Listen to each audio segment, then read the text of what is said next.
You know how the president of the Maldives, Maldives Muizzu, has been pushing an India out campaign? Well, turns out he needs Indian military personnel out, but not Indian tourists.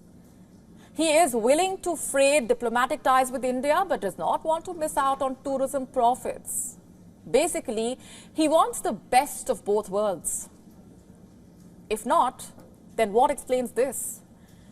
A major tourism body in the island nation is planning to conduct road shows across several key Indian cities. I'm talking about the Maldives Association of Travel Agents and Tour Operators. It has expressed interest in holding discussions with India's High Commissioner in the Maldives.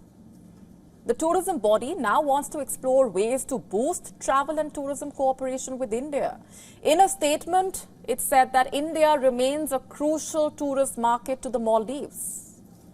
Weren't they aware of this before picking fights with India? Why didn't the government think of this when it asked Indian personnel to leave, or when the ministers made derogatory remarks about the Indian Prime Minister?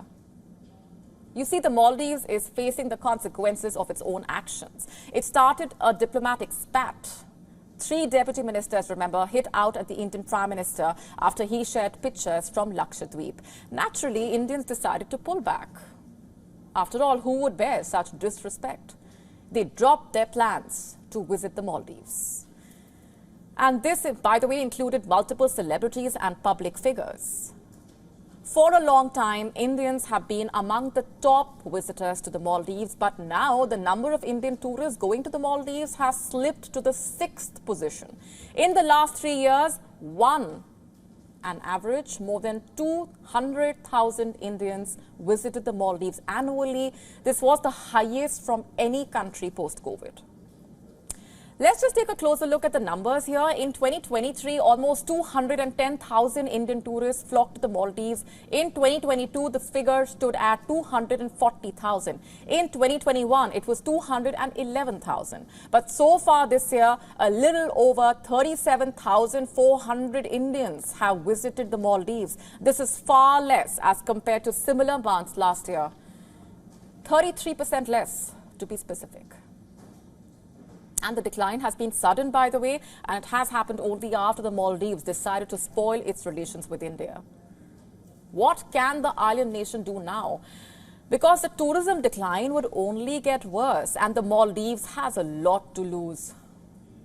Consider this. According to Euromonitor, the number of outbound Indian travelers is expected to double to 47 million by 2030. Their spending stood at $35 billion in 2019. By 2030, it is projected to increase to an impressive $84 billion. And going by this trend, India is expected to ascend to the 6th largest outbound travel market globally by the year 2030.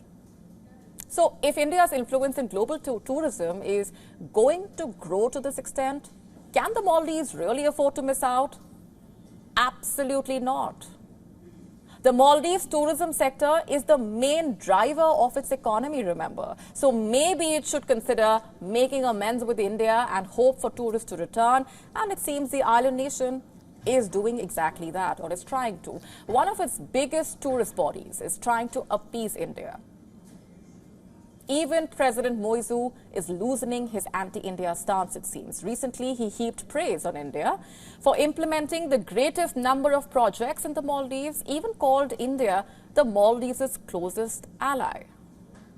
And why not? He was, after all, requesting for a generous relief from the hefty debts the Maldives owes to India. By the end of last year, the island nation owed approximately $401 million to India, and India has always been a force for good.